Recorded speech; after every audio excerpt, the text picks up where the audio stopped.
couple had been arrested after police found drugs in the baby's stroller with the child inside.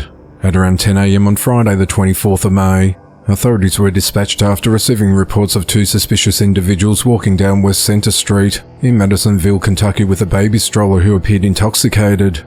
Officers found 34-year-old Tiffany McCord and 30-year-old Thomas Parker entering an abandoned home near West Arch Street and Pride Avenue, but Thomas ran from the home, leaving Tiffany behind with the baby. While speaking with Tiffany, police found meth and other synthetic drugs, drug paraphernalia, and medication for the baby inside several bags hanging from the baby's stroller. Police said that Tiffany only claimed that a diaper bag only contained an ashtray, lighter and a small plastic baggie. She said none of the other items belonged to her. While arresting Tiffany, police called an ambulance to check on the baby. When officers picked up the child, they discovered the baby was sitting on a pile of live maggots in the stroller. The next day, police arrested Thomas on an outstanding warrant. While at the Hopkins County Jail, investigators interviewed Thomas about his relationship with Tiffany and the child. Thomas told him he's the father of the baby and cares for him with Tiffany. He said he was supposed to clean the stroller, but only did part of it. He denied owning any of the drugs found in the bags on the stroller. Thomas was charged with wanton endangerment, and Tiffany was charged with drug trafficking, wanton endangerment and possession of drug paraphernalia. They're both held at the Hopkins County Jail. The investigation into the matter continues. A 35-year-old woman is accused of giving birth to a baby in a public restroom and then trying to flush the infant down the toilet. At just after 8 p.m. on Wednesday the 29th of May, authorities responded to an IHOP restaurant at 3240 Scottsville Road in Bowling Green, Kentucky after receiving 911 calls about a woman bleeding in the bathroom and had possibly miscarried. The caller reported that the baby was in the toilet and that the woman had attempted to flush the baby down. When police and medics arrived, the newborn was already dead, and witnesses said that the woman, later identified as Shanika Caldwell, had already fled the scene. Police quickly located her standing in the parking lot of a Red Roof Inn just down the road at 3140 Scottsville Road. She admitted to police that she had been at IHOP but denied being pregnant. Shanika refused to be evaluated by medics, claimed she had not had sex in the past 6 years, and claimed to be related to Michael Jordan and Denzel Washington. Police said that Shanika was unable or unwilling to provide personal identifying information, saying only that she was from New York and in town for business. Shanika was taken into custody for an emergency health evaluation, and then she was taken to jail. She's held at the Warren County Jail on a $2,500 bond, and is charged with concealing the birth of an infant. It's unclear whether the infant was born alive, and an autopsy is pending, and further charges are possible. The investigation into the matter continues. A 37-year-old man is behind bars for fatally shooting a 50-year-old woman. At around 1:25 a.m. on Wednesday the 29th of May, police responded to the Teuton Totem at 2601 Southwest 3rd in Amarillo, Texas on reports of a man with a gunshot wound to his hand. When officers arrived, the male victim told officers there was another shooting victim at a house at 116 Bauer Street, less than half a mile away. Police and paramedics went to the home and found 50-year-old Rosa Marie Rangel deceased with multiple gunshot wounds. Another witness said they saw a man walking down Bauer Street with a gun. Police said they received a call earlier at 1 a.m. about someone in a white Dodge Challenger firing shots nearby at 1st Avenue and North Polk Street. At around 8:45 a.m. that morning, police stopped a white Dodge Challenger at West Amarillo Boulevard and North Ong Street after a short chase. The driver of the car, 37-year-old Jose Flores, was identified as a suspect in the homicide, and he was taken into custody. Police did not release information about the man who was shot and injured. The motive of the killing is unclear, as the investigation into the matter continues. 33-year-old Geronimo Duran is behind bars for murdering his 2-year-old daughter Melody Duran amid a custody dispute with the girl's mother. At just after 9:40 a.m. on Tuesday the 28th of May, authorities responded to a residence at 404 Southwest 177 Avenue in Pembroke Pines, Florida on reports of an injured child. When police and medics arrived, they found an unresponsive girl bleeding profusely from her neck. First responders immediately rendered aid before transporting her to a nearby hospital, where she was pronounced dead. Authorities identified the child's father, Geronimo Duran, as the suspect in her death. He had blood all over his body and clothing, and a bloody knife was found nearby, and he was taken into custody. Investigators said that Geronimo picked up Melody at his ex-girlfriend Moa Clark's house at 7:08 a.m. and brought her back to his residence at 7:24 a.m. where he lives with his grandmother. Geronimo's grandmother Hilda Carbello returned home at 9:32 a.m. and found Geronimo laying on top of the victim in the kitchen. The grandmother asked what he was doing and told him to get off the girl. Geronimo moved, and the grandmother saw Melody was blue and discolored. The grandmother went into another room and contacted her daughter, who told her to call 911. When she returned to the kitchen, she saw Geronimo kneeling over Melody, who was bleeding. The grandmother ran to her room as Geronimo remained sitting silent in the kitchen. Geronimo's stepfather arrived at the house and administered CPR until paramedics arrived. Pembroke Pines police received the 911 call at 9:43 a.m. from the woman speaking in Spanish, who said that the child looked yellow and it was unknown if she was breathing. Dispatch could hear screaming in the background. Officials arrived at 9:47 a.m. and at 9:57 a.m. alerted paramedics that the girl's throat had been slit. Authorities said that detectives went to the hospital and saw a large laceration that appears to begin on the left side of the child's neck and towards the right side. They determined the injury was made with a sharp-edged cutting instrument. Geronimo told investigators that he suffers from mental health issues and he'd been committed to a facility through the Baker Act, which enables families and loved ones to provide emergency mental health services and temporary detention for people who are impaired because of their mental illness and who are unable to determine their needs for treatment. He said he stopped taking his antidepressant and started smoking marijuana, including on the day of the killing. Geronimo admitted to choking Melody until she became unconscious. When his grandmother got home and went to her room to call for help, he removed a kitchen knife from the butcher block and cut his daughter. Detectives located a bloody steak knife on the floor, which was also covered in blood.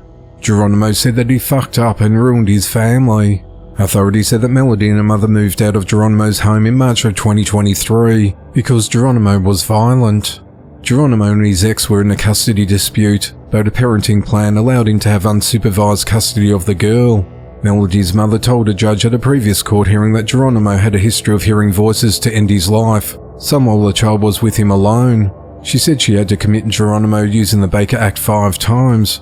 According to a custody court document filed in May of 2023, Geronimo suffers from paranoia, anxiety and anger issues, including punching the wall. He's known to use illegal drugs and his behavior is erratic, aggressive, violent and dangerous to the mother and the minor child. He's abused the family dog by punching it in the face while the child was asleep in the home when the child was 4 months old. This is after he chased the mother into a bedroom with the child in her arms and punched the fan which bounced off the television and barely missed the dog.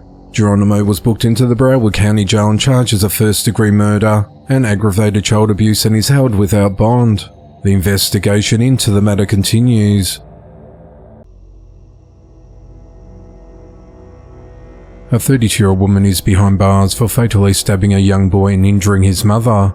At 3:03 p.m. on Monday the 3rd of June, authorities responded to the parking lot outside of Giant Eagle grocery store at 27264 Lorraine Road in North Olmsted, Ohio and reports of a stabbing. When officers arrived, they found the victim's 3-year-old Julian Wood and his mother 38-year-old Margot Wood with stab wounds and were rushed to the St. John Medical Center in Westlake, where the young boy succumbed to his injuries, but his mother is expected to survive. Upon further investigation, detectives discovered that Margot was walking back to her car and pushing Julian, who was seated in the grocery cart after shopping, when Bianca Ellis ran up to them and stabbed the two with a kitchen knife. Investigators said that Bianca stabbed the young child in the face and back, and she stabbed his mother in the shoulder all within 5 seconds. Officers found Bianca walking toward Dover Center Road, still holding the knife, and took her into custody. Investigators said that she did not resist during her arrest, but she later refused to speak to detectives. Police believe the stabbing was unprovoked, and the victims had not contacted the suspect prior to the attack. Authorities said that Bianca was seen on surveillance video obtaining a knife from the Volunteers of America thrift store in the same shopping complex as Giant Eagle, and then walking into the grocery store where she passed the mother and child, before following them back to the car with a knife in hand, when she attacked them and then walked away from the scene. On Tuesday the 4th of June, Bianca appeared for her arraignment at the Rocky River Municipal Court via video. She was charged with aggravated murder and is held at the North Olmsted Jail with bond set at $1 million.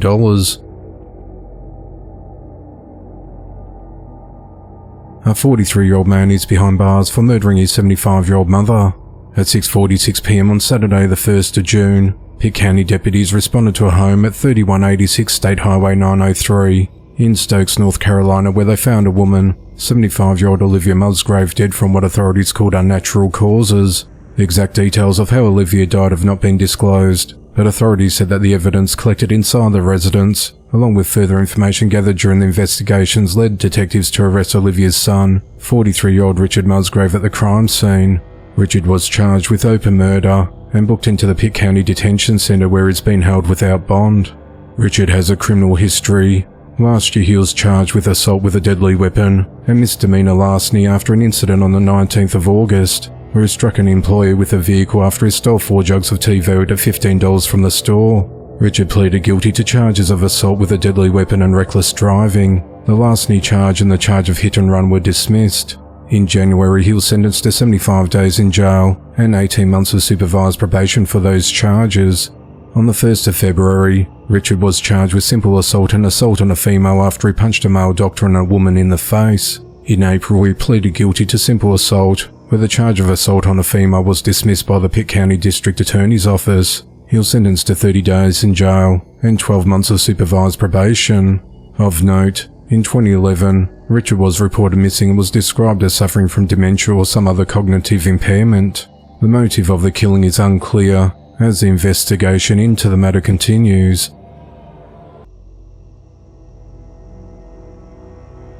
"22-year-old Melissa Barnes is behind bars on abuse charges." On the 2nd of January, Hillsborough County deputies in Tampa, Florida responded to a call from a concerned relative who told dispatch that Melissa handed her a bottle filled with bleach and instructed her to feed her baby. The relative told authorities that she found Melissa and the toddler living in an unpowered shed, which the relative described as being cold, cluttered and unsanitary. The relative said that she removed the baby girl from the shed and attempted to feed it with a bottle provided by Melissa, but the child refused to drink. While inspecting the bottle, the relative noticed that it contained bleach. When questioned about it, Melissa claimed to use the bleach to rinse the bottle. Detectives with the Sheriff's Office Special Victims Unit took over the investigation, and agents from the Florida Department of Children and Families removed the girl from Melissa's care and placed her with a relative. Detectives obtained a search warrant for the shed, where they found bleach-based disinfectant and paint. The contents of the baby bottle were sent to the FBI laboratory for analysis, which confirmed the presence of chlorine-based bleach. Based upon the evidence, detectives obtained a warrant on charges of child abuse and child neglect from Melissa's arrest on the 28th of May.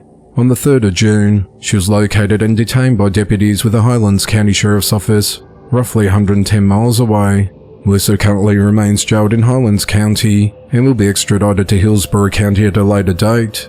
Hillsborough County Sheriff Chad Chronister said, "This case is deeply disturbing.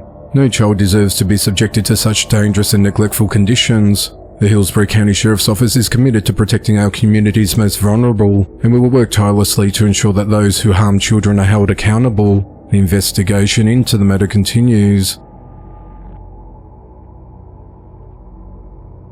25-year-old Robert Cooley is behind bars for killing his wife, 26-year-old Amber Cooley, after she recently gave birth and was looking to get a divorce.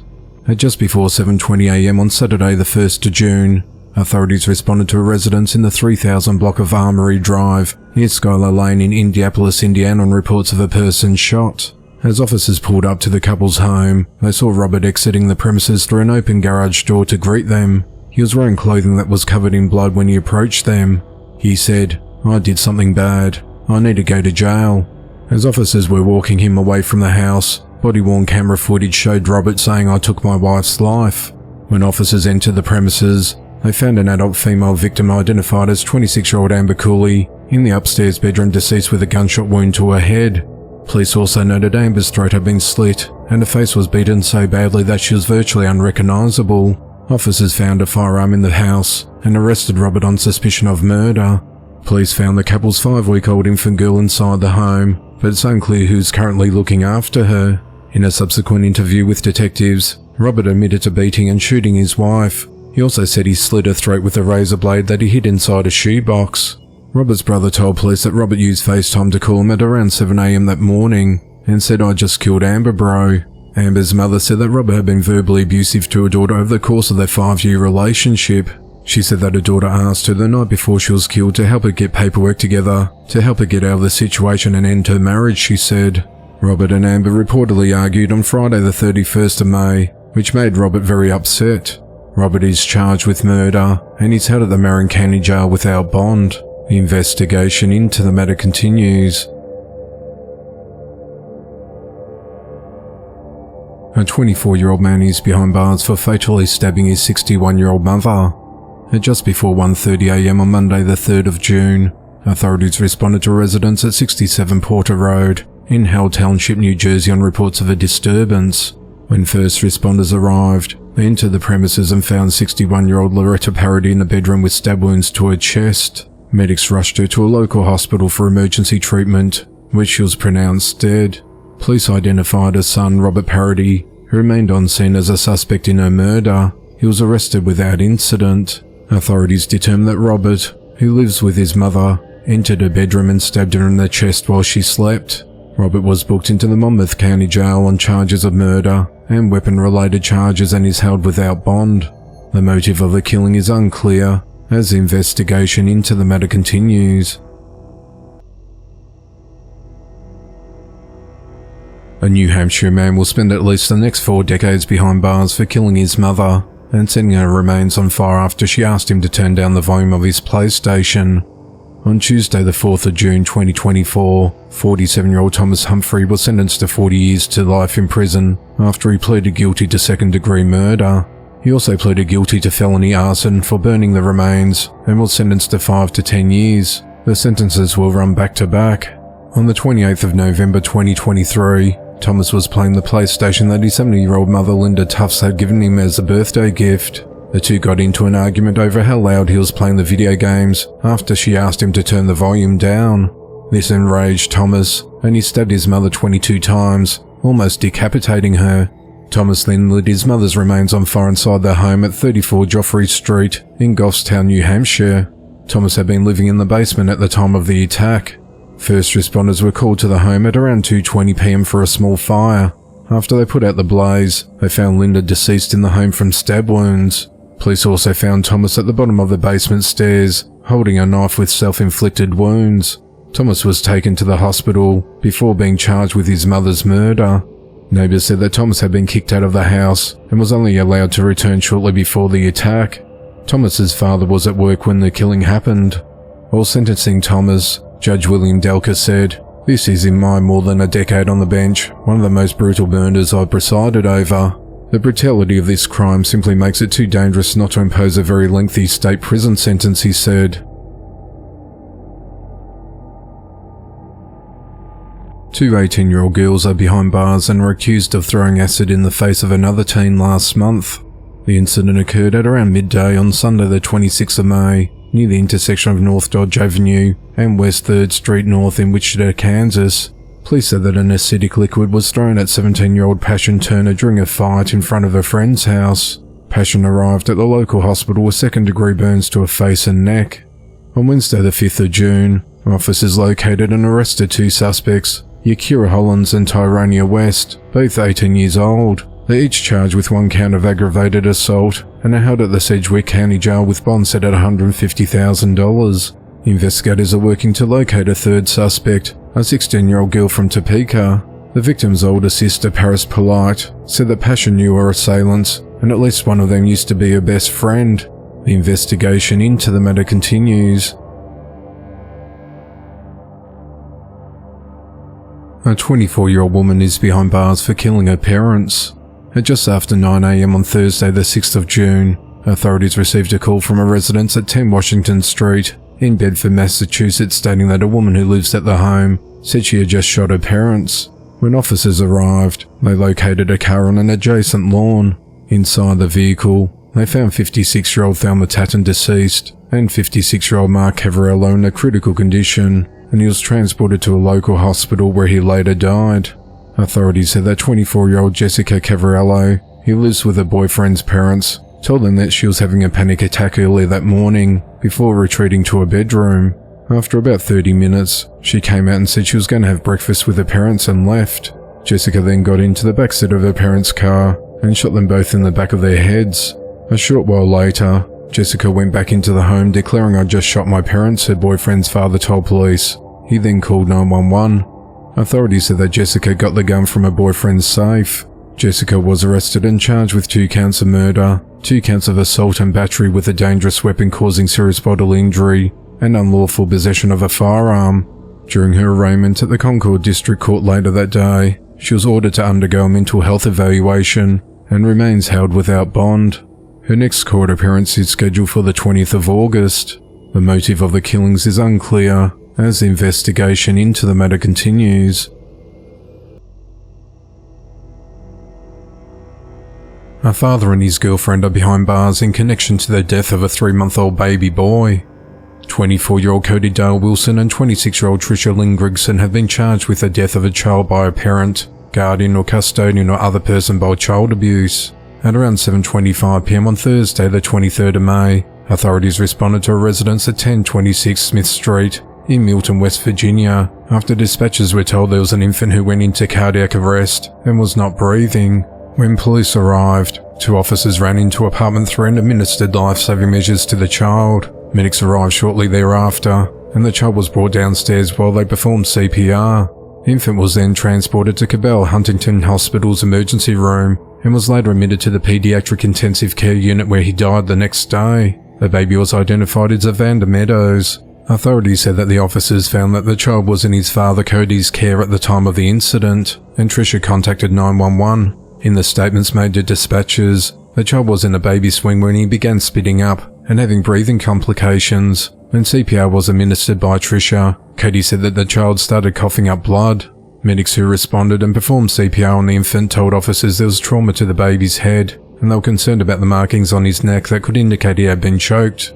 An autopsy performed on the child on Saturday the 25th of May found that there was major trauma to the child's left side of his head, causing a brain bleed, which was determined to be the cause of the child's death. The autopsy also found there was bruises on the child's neck consistent with being choked. Later that day, Cody and Tricia turned themselves in and were booked into the Western Regional Jail, and they've both been held on $100,000 cash-only bonds. The investigation into the matter continues. Homicide police are investigating after an 18-year-old woman was fatally shot inside a home during a party. At around 12:35 a.m. on Sunday the 2nd of June, authorities responded to a residence at 2695 Woods Edge Road in Columbus, Ohio on reports of shots fired. When officers arrived, they entered the premises and found an unresponsive woman with a gunshot wound. She was unable to be saved and was pronounced dead at 12:44 a.m. The victim was identified as 18-year-old Demaya Camelanda. Demaya's family said that she was at a friend's graduation party when she was shot. Her family said that she was planning to start a new job at a nursing home with a cousin this week. The motive of the killing is unclear, and no arrests have been made to date, as the investigation into the matter continues. A 43-year-old woman is behind bars after fatally shooting a 46-year-old woman. At around 10:40 p.m. on Saturday the 1st of June, authorities responded to a Shell gas station at the intersection of Crescent Ridge Road and Jack Warner Parkway in Tuscaloosa, Alabama on reports of shots fired. When officers arrived, they found 2 women in the area suffering from gunshot wounds. Both were taken to a local hospital where 46-year-old LaShonda Lee Street died from her injuries. The other woman, 43-year-old Rosanna Latrice Wilson, had minor injuries. After speaking with witnesses and reviewing video surveillance, detectives determined that the 2 women shot each other during an altercation in the parking lot. It's unclear what the argument was about, or whether the women knew each other. Rosanna was arrested and charged with murder, and is held at the Tuscaloosa County Jail without bond. The investigation into the matter continues.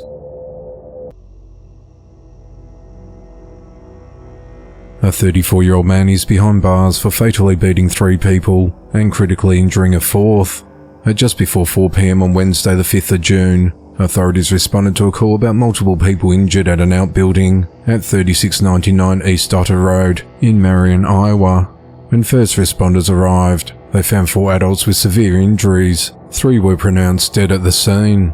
The 4th victim was airlifted to a hospital with life-threatening injuries. Authorities said that the victim suffered blunt force trauma to the head. 34-year-old Luke Truesdale, who remained on scene, admitted to beating the victims with a metal pipe.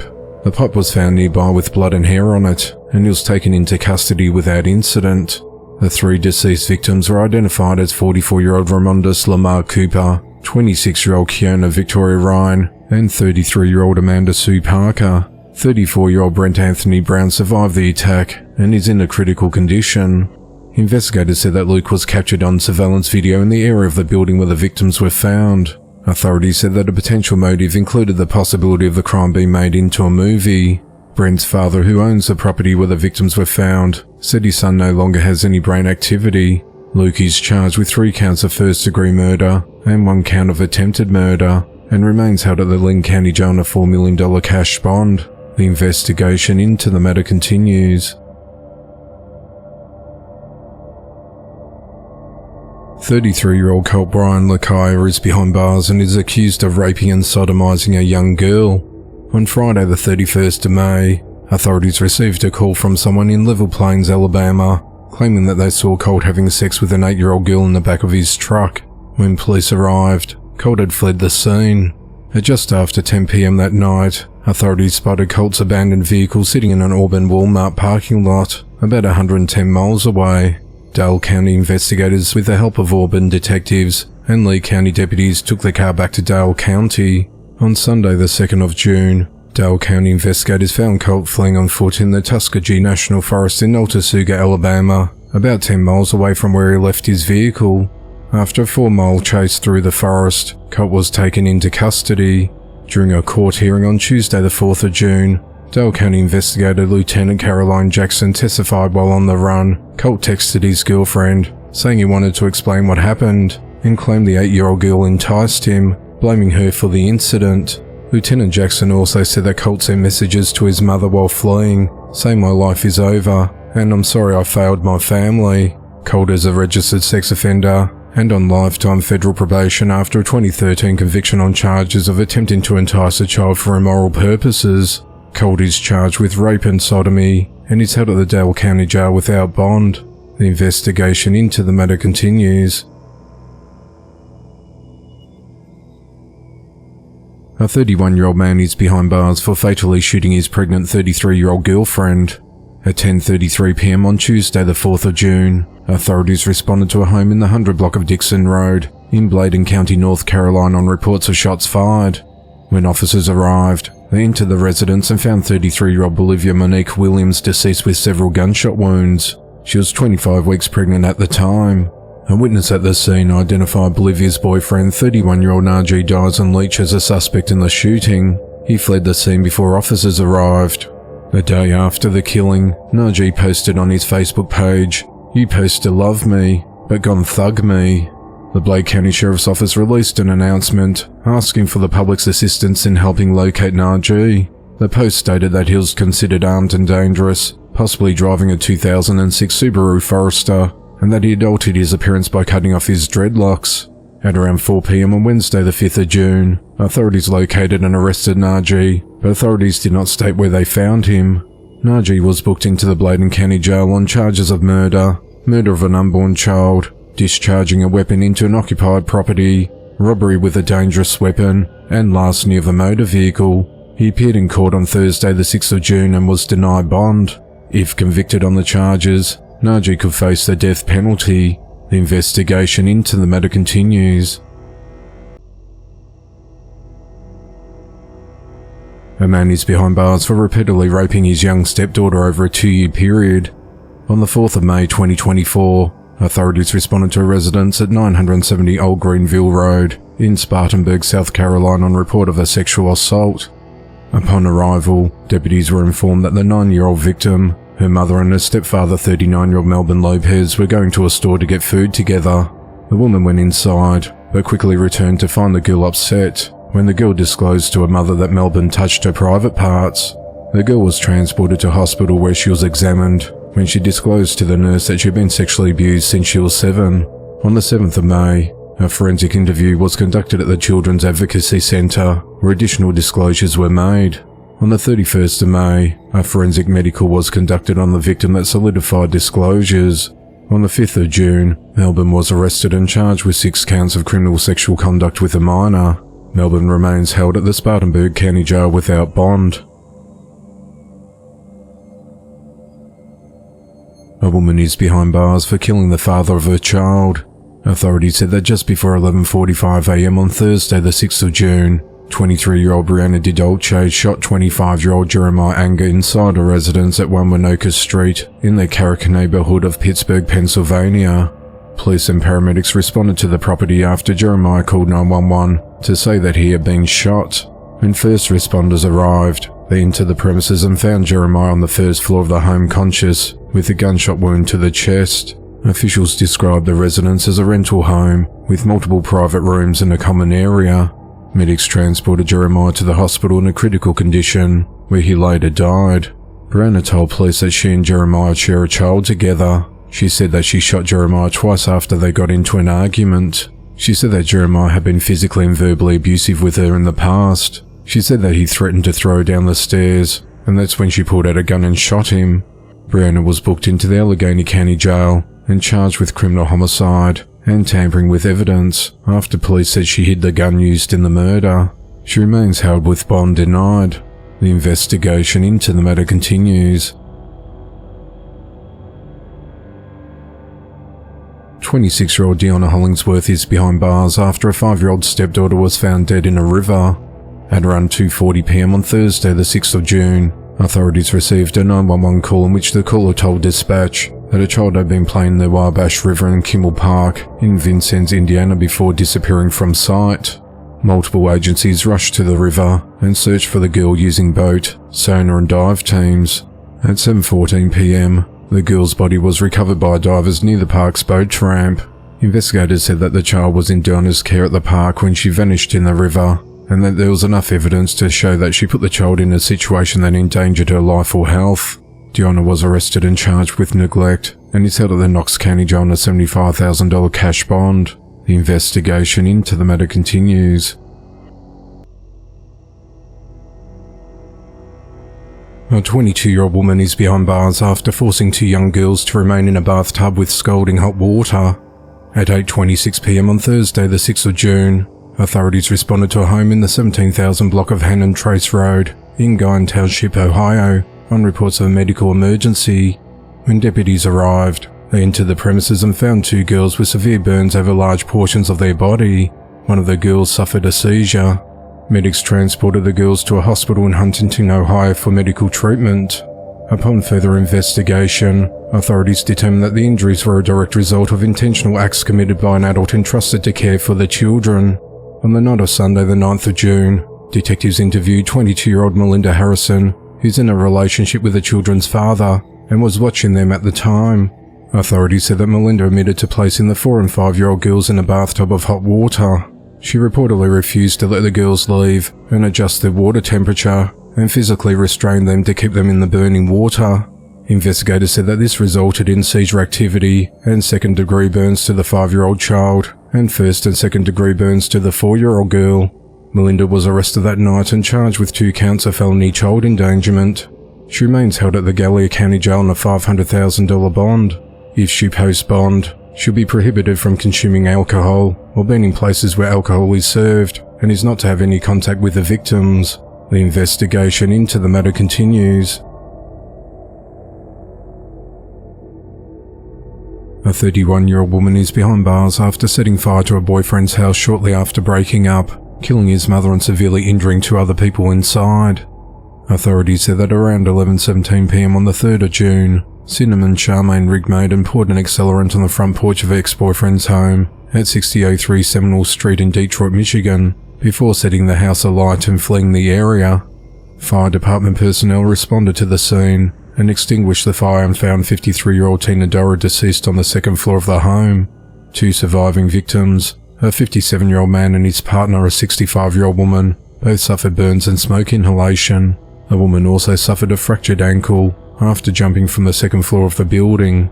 They were transported to a local hospital for medical treatment. During the investigation, authorities determined that Cinnamon had broken up with Tina's son not long before the incident. Authorities said that Cinnamon knew that 3 people were inside the home because she had just been there 30 minutes earlier talking to her ex's uncle. Investigators said that Cinnamon ignited the flames, even though she knew that Tina was partially paralyzed and suffered from mobility issues. Her ex-boyfriend was not home during the incident. After fleeing from the residence, Cinnamon reportedly texted her ex-boyfriend, "Your house is on fire," and drove to a McDonald's. On the 4th of June, Livonia police located and arrested Cinnamon about 20 miles away and turned her over to the Detroit Police Department. While questioned, Cinnamon told detectives that on the night of the fire, she wanted her ex to feel her pain. She said that for several hours, she debated what to do before purchasing 75 cents worth of gasoline, walked up to the porch of the home and dumped it on the couch, and then lit it on fire. Cinnamon was booked into the Wayne County Jail on charges of murder, 2 counts of assault with intent to murder, 3 counts of first-degree arson, and 1 count of third-degree arson. She remains held without bond. Wayne County Prosecuting Attorney Kim Worthy said, "Since when is the solution in the breakup of a relationship setting fire to an occupied house? The alleged actions of the defendant in this case are beyond reprehensible. The investigation into the matter continues." A 16-year-old boy is behind bars for fatally stabbing his 19-year-old brother during an argument. At around 10:15 a.m. on Tuesday the 11th of June, authorities responded to an apartment complex at 926 Oak Ridge Drive in Des Moines, Iowa on reports of domestic violence. When officers arrived, they located a 19-year-old male injured inside with a stab wound to his neck. He was transported to Unipoint Methodist Medical Center in a critical condition, but later succumbed to his injuries. The victim was identified as Abdelmajid El-Zubair. Authorities identified the victim's brother, 16-year-old Mohammed El-Zubair, as the suspect in the killing. Investigators determined that the stabbing was premeditated and the result of a dispute between the brothers. Within minutes of their arrival, officers located Mohammed nearby and took him into custody. Mohammed's charged with first-degree murder and is charged as an adult, though he remains held at a juvenile detention facility on a $1 million bond. If convicted, Mohammed could spend the rest of his life in prison. Their father described Abdelmajid as a good boy. He said that his son was supposed to graduate from high school this year. He said that Abdelmajid had dreams of going to college in New York and becoming a doctor. The investigation into the matter continues. 41-year-old Michael Delmar fatally shot his 42-year-old wife Katie Delmar before turning the gun on himself. The incident occurred at around 8:15 p.m. on Sunday the 9th of June at her home at 1016 Adrian Way in Santa Rosa County, Florida. Authorities said that Michael burst into a room with a gun in hand and started choking Katie. He then dragged Katie into the living room, where he shot her in the stomach, twice in the leg and in the back. The couple's 3 children, a 4-year-old girl, an 8-year-old boy and a 13-year-old girl, were inside the home at the time. Authorities said that the children ran out of the house screaming. One child was shot during the ordeal and ran to the home of a neighbor who's an Okaloosa County deputy. The off-duty deputy called 911, alerting deputies about the shooting, stating that the child was at his door with a gunshot wound to the leg. Santa Rosa County deputies arrived and gave PA commands for Michael to exit the house. A SWAT team eventually entered the home and found the couple dead. Authorities said that 2 children were injured during the ordeal, including the one with a gunshot wound, and they were transported to the Sacred Heart Hospital for treatment. Santa Rosa Sheriff Bob Johnson said that his department has been called to the home twice before for domestic disputes, but each time they were only verbal disputes. He said that the children are safe now with family members. The main thing now is to get them counselling and to get them help, he said. If you're religious out there, and I am, I would tell you this: pray for that family, because they're going to need your prayers, he added. I can't imagine what they're going through. It's something no family wants to go through, but unfortunately they're going to have to deal with this for the rest of their lives, he said. 26-year-old Heather Nicole McCall is behind bars for fatally shooting her ex-boyfriend 31-year-old Jeremy Howard during an argument. And just before 7 a.m. on Wednesday the 12th of June, authorities responded to a home in the 100 block of Nowhere Road in Athens, Georgia on reports of a man shot. When officers arrived on scene, they found Jeremy suffering from a gunshot wound to his stomach. Medics performed life-saving measures and transported him to a hospital, where he later died. Authorities said that Jeremy and Heather had previously been in a romantic relationship that involved domestic violence. After the shooting, Heather explained to police that the landlord had told Jeremy to stay away from the Nowhere Road residence because he had previously beaten her. When Jeremy showed up unexpectedly that morning, Heather told officers she grabbed a gun from her roommate's bedroom. She advised that she had never used a gun before and didn't realize her finger was on the trigger. She said that while she was screaming at Jeremy, she tensed up and the gun went off.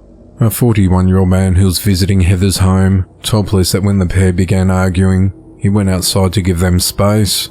The witness said that soon afterwards, a single gunshot rang out and Jeremy came out of the front door clutching his stomach, and he collapsed to the ground. The witness added that Heather came out right behind him, and she applied pressure to the gunshot wound in an effort to staunch the bleeding, before they called 911 for help. Heather was arrested and booked into the Athens Clarke County Jail on charges of involuntary manslaughter and reckless conduct. If convicted, she faces up to 10 years imprisonment. The investigation into the matter continues. 31-year-old Kayla White is behind bars for fatally shooting a 27-year-old boyfriend during a domestic dispute. At 10:57 a.m. on Tuesday the 2nd of April, authorities responded to a residence in the 900 block of Navarro Lane in Birmingham, Alabama on reports of a disturbance. When officers arrived, they found a man dead from a gunshot wound. The victim was identified as 27-year-old Joshua Johnston Hayes. Police said the shooting occurred during an argument between Hayla and Joshua, who were in a romantic relationship. It's unclear what the argument was about. Police said that Kayla remained on scene and was taken in for questioning that day, but was released after a 48-hour hold. On the 29th of May, detectives presented the case to the Jefferson County District Attorney's Office, and a murder warrant was issued against Kayla. On the 6th of June, Kayla was arrested by Helena police following a traffic stop, and she was booked into the Jefferson County Jail on a murder charge and remains held without bond. The investigation into the matter continues. A 28-year-old woman is accused of intentionally overdosing her children with prescription and over-the-counter drugs. The Union County Sheriff's Office in North Carolina first began the investigation in March after Sarah Jones's 8 and 9-year-old children were admitted to hospital in what investigators described as exhibiting severe symptoms of a narcotics overdose. Medical staff determined the victims had consumed a substantial amount of prescription drugs, including tramadol, as well as over-the-counter drug Benadryl at their home in Monroe, North Carolina. The children reportedly required substantial medical treatment for potentially life-threatening injuries and spent a prolonged period of time in hospital as a result. Further investigation revealed Sarah overdosed her children in what authorities called intentional and malicious acts. Investigators said they were able to establish that Sarah intentionally and maliciously overdosed her children in a pattern of abuse spanning several months, and that the hospital visit prompting the initial investigation was not the first incident. On the afternoon of Wednesday the 5th of June, Sarah was arrested and charged with 2 counts of felony child abuse, neglect omission resulting in serious bodily injury. She was booked into the Union County Detention Center, but was released on a $25,000 bond. Sarah said that the charges are a mistake and that she only gave her children their prescriptions, prescribed meds and dosage. Authorities said that the victims were transitioned into foster care and are recovering from their injuries. The investigation into the matter continues. On Monday the 10th of June, a Versailles, Missouri man was charged with 2 counts of statutory sodomy, one for a child younger than 12 and another under the age of 14. 42-year-old Joshua Allen Hagerman is being held at the Morgan County Jail without bond. Joshua appeared in court on Tuesday the 11th of June and pleaded not guilty. He has a bond hearing set for Tuesday the 18th of June. Authorities said that on the 28th of May, one of the child victims told interviewers at the kids' harbour in Osage Beach that they were sexually assaulted by Joshua while they were at his residence on the weekend of the 27th of April. Joshua was reportedly supposed to take care of the 2 children that weekend. Investigators said that Joshua also put alcohol into the drinks that the juveniles consumed. The victim told law enforcement that Joshua only assaults them while they're at his residence. Joshua was interviewed by law enforcement on Monday the 10th of June and denied the allegations. The investigation into the matter continues. 29-year-old Karina Mustafa is behind bars for intentionally holding a toddler's head underwater because the child knocked over some pot plants. At around 12:45 p.m. on Friday the 7th of June, Daytona Beach police in Florida responded to a residence after receiving a 911 call regarding a disturbance. Police later learnt the disturbance was about a toddler who nearly drowned. Authorities said that the toddler was playing outside on the front veranda of the residence when the child knocked over some pot plants, causing the child to become covered in dirt and muddy water. Afterward, Karina got into an argument with the toddler's father, and that's when Karina took the child to the bathroom to allegedly clean the dirt off. She then locked the bathroom door and would not let the child's father in. While in the bathroom, she submerged the toddler's face in the bathtub water. She later opened the bathroom door, and that's when police said the child's father found the toddler unconscious in the bathtub. He performed life-saving measures and was able to revive the child. The toddler was taken to a local hospital for treatment and is reportedly in a stable condition. During a later interview with detectives, Corinne admitted that she slapped the child for pulling her fingers and damaging her nails, and stated that she purposely pushed the toddler's face down in the water. She also claimed the child is out of control regarding behavioural problems, and that it was directly impacting her relationship with the child's father. She added that she believed the child was possessed by the devil. Corinne was arrested and charged with aggravated child abuse and is held at the Volusia County Jail without bond. The investigation into the matter continues.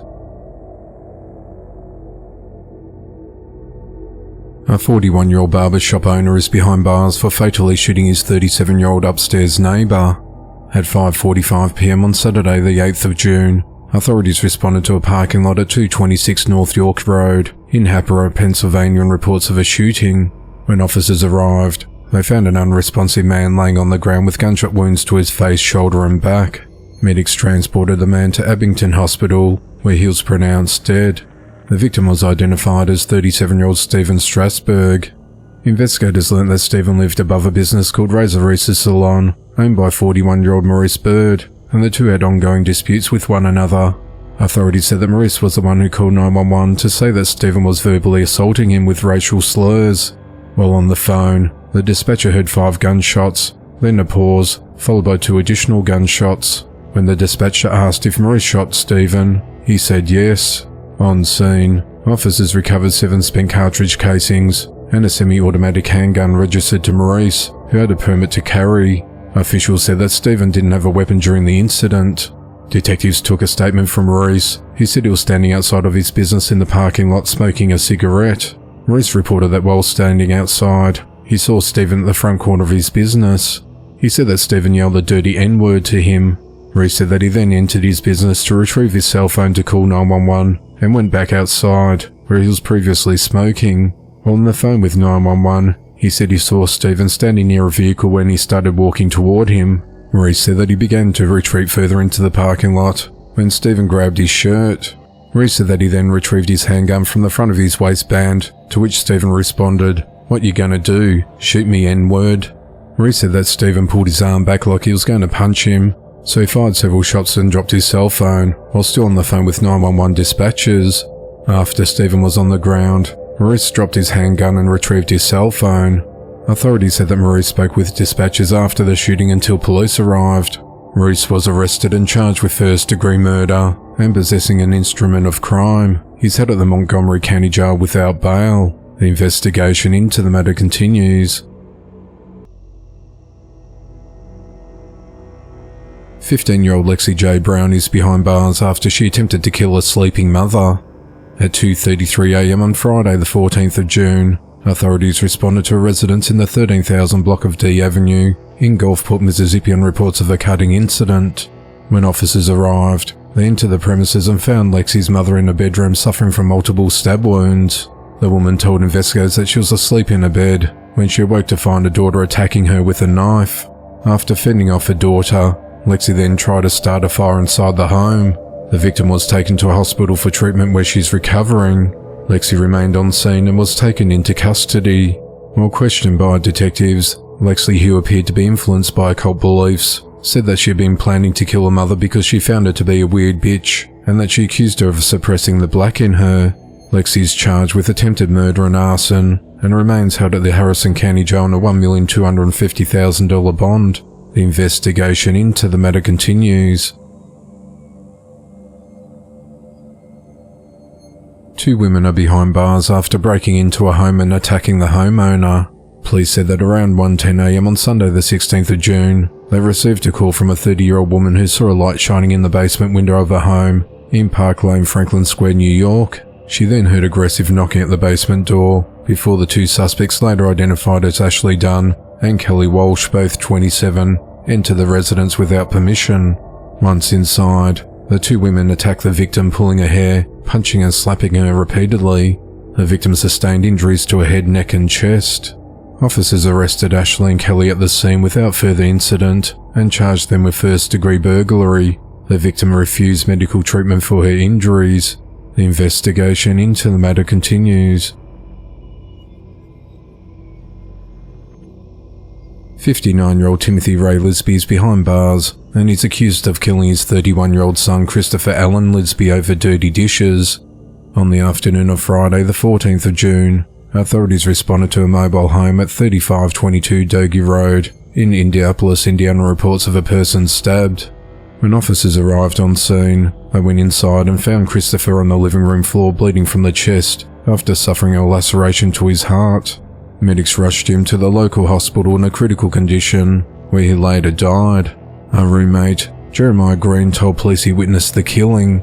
Jeremiah said that Timothy and Christopher got into a fight inside the residence and wrestled each other to the floor, and that the pair began arguing over dirty dishes in the kitchen. The witness insists that Timothy first tried to attack his son with the handle of a spoon. Jeremiah said that Timothy had a spoon in his hand and started stabbing Chris with it. Chris said, "Jeremiah, get the spoon out of his hand." "So I did," he said. Jeremiah claimed that Timothy went back into the kitchen to get another weapon. He said that Tim ran into the kitchen and grabbed something shiny, something sharp, and thrust it into Chris's chest as hard as he could, and that's when Jeremiah called 911. "Chris was my friend. I loved him to death," Jeremiah said. "I've never seen anyone bleed that badly, and it really hurt me. When he stabbed Chris in the heart, it's like he stabbed mine." Timothy tried to save his son's life and begged for him to leave before paramedics arrived. Jeremiah said that he was putting pressure on Chris and saying, "Don't die, don't die. He killed the only friend I have in the world. He's going to have to pay for what he did," he said. "Since that day I've been crying and I can't sleep," Jeremiah said. Police arrested Timothy on an initial charge of aggravated battery, and he remains held at the Marin County Jail with bond denied. Since filing the battery charge, the case has been turned over to homicide detectives and further charges are possible. The investigation into the matter continues. Two men are behind bars in connection to the rape and strangling death of 12-year-old Jocelyn Nangeri. At around 6:15 a.m. on Monday the 17th of June, Jocelyn's body was discovered floating in a shallow creek along the 400 block of West Rankin Road in Houston, Texas. Billy Jackson, the woman who found Jocelyn's body, said that she was driving home from dropping her husband off from work that morning when she made the disturbing discovery. She said, "I drove past and when I looked up the creek, I thought it was a mannequin. I did a U-turn and stopped on the bridge, put my flashes on, looked down, and realised it was someone. I parked right here and called 911 immediately," she said. Investigators said that Jocelyn snuck out of a home nearby at around 10 p.m. on Sunday the 16th of June, just hours before she was found dead. Authorities said that on the morning of Thursday the 20th of June, they arrested two individuals, 21-year-old Johan Martinez and 26-year-old Franklin Paranimos, and charged them with capital murder.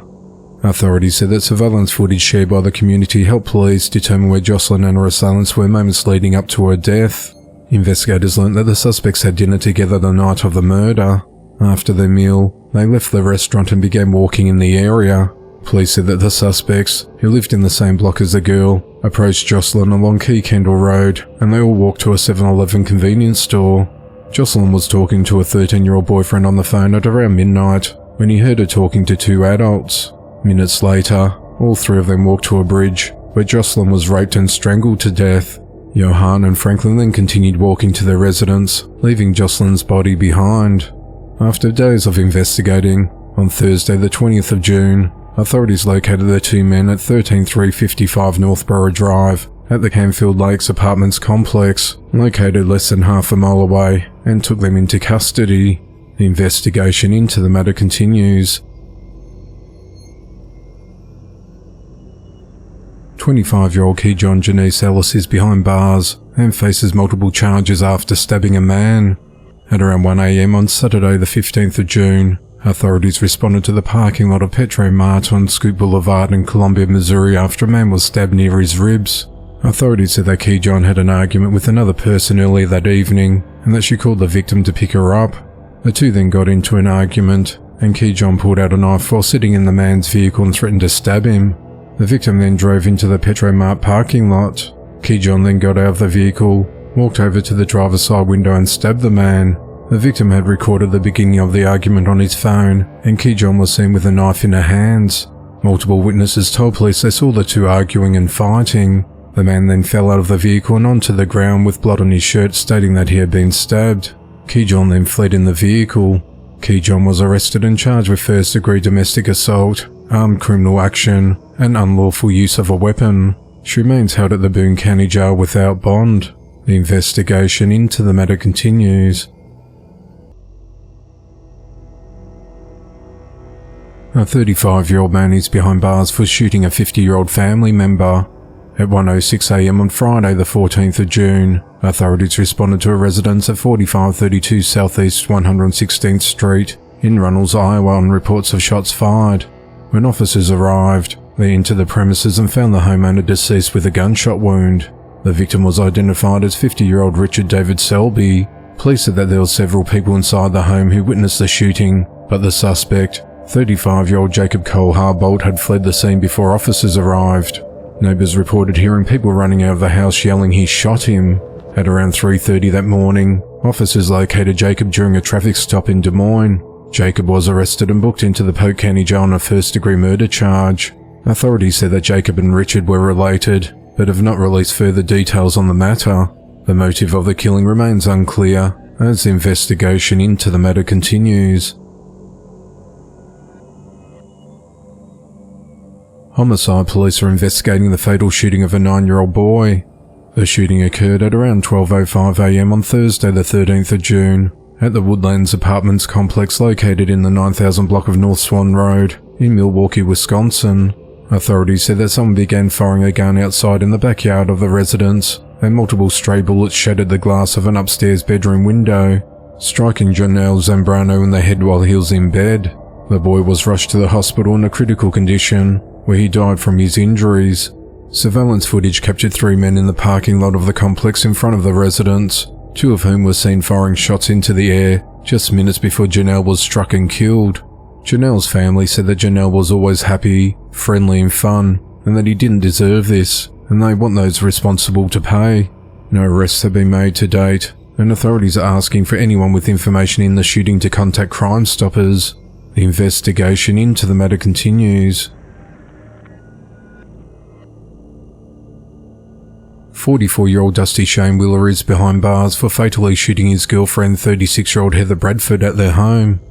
At around 6 a.m. on Friday the 14th of June, authorities responded to a residence at 305 Sunny Ann Lane in Mountain Home, Arkansas on reports of an unresponsive woman bleeding from her ear. Paramedics found Heather in a lawn chair outside of the residence in front of the garage door, with no pulse and cold to touch, with a gunshot wound to her head. When officers arrived, they found Dusty asleep on the couch inside the home. Heather's parents were on scene and told officers they had received a call from their daughter early that morning, stating that she and Dusty had been fighting and he had struck her in the face. It's unclear what the fight was about. Paramedics informed police they had found a shell casing from a handgun in the driveway.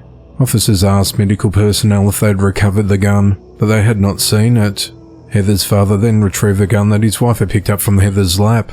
The mother was afraid her daughter might wake up and she didn't want her to grab the pistol, so she took it and put it in their vehicle.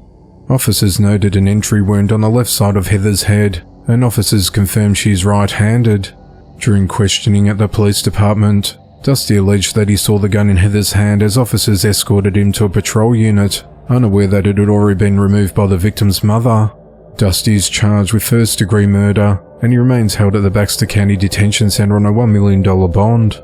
The investigation into the matter continues. A 31-year-old man has been charged with sexual extortion of a minor. On Tuesday the 11th of June, authorities received information about a sexual exploitation case with a suspect living in Scottsboro, Alabama, and the juvenile victim living out of state. After further investigation, 31-year-old Kenneth Gage Mays was arrested that night and charged with sexual extortion, tampering with physical evidence, and possession of drug paraphernalia. He remains held at the Jackson County Jail with bond set at $503,000. A 71-year-old woman is behind bars for killing a roommate for being too messy. At 9:28 a.m. on Thursday the 13th of June, Authorities responded to a residence at 1000 East 26th Avenue in Tampa, Florida on reports of shots fired. When officers arrived, they located an unresponsive man with gunshot wounds to his upper torso. The victim, whose identity has yet to be released, was transported to a local hospital where he was pronounced dead. Upon further investigation, detectives were able to determine that the suspect, 71-year-old Patricia Whitehead, and the victim shared a residential space. Patricia had become angry with the victim, claiming that he did not clean up after himself.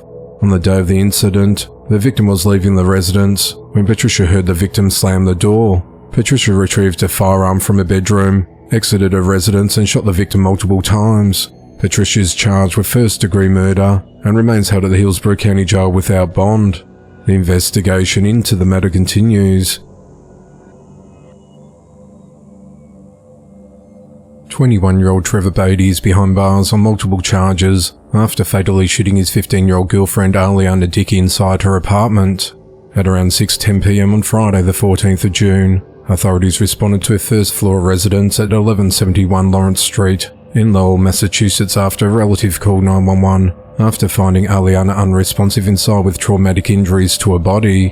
When officers arrived, they found Aliana deceased with multiple gunshot wounds, and several shell casings were found at the scene. Aliana's father, Scott Dickey, tried to get hold of his daughter by phone that day after finding out that she had not been at school. Unable to make contact with her, he reached out to a family member who lived nearby so they could run over and check on the girl. Neighbours reported hearing an altercation in the area between a male and female at around midnight outside on the street. One 911 caller stated hearing a female screaming, "Get off me, get away from me, I don't want to be with you anymore," followed by gunshots. Police responded to the scene, but did not find anyone along the street. Later, video footage was recovered that showed Aliana yelling for help shortly before midnight. Trevor was seen leaving Aliana's Lawrence Street residence after midnight. After initial investigation, authorities learned that Aliana had been in an abusive relationship with Trevor. She confided in a number of people that Trevor had abused her and threatened her as recently as middle of last week. Police learned that Trevor had taken an Uber to and from Aliana's house before and after the murder. The driver of the Uber reported that he had a suspicious passenger and was concerned about Trevor's behaviour. On the afternoon of Monday the 17th of June, Trevor was located roughly 30 miles away in a Peabody residence and he was arrested without incident. He's charged with murder, armed home invasion, unlawful possession of ammunition, use of firearm while committing a felony, and discharging a firearm within 500 feet of a building.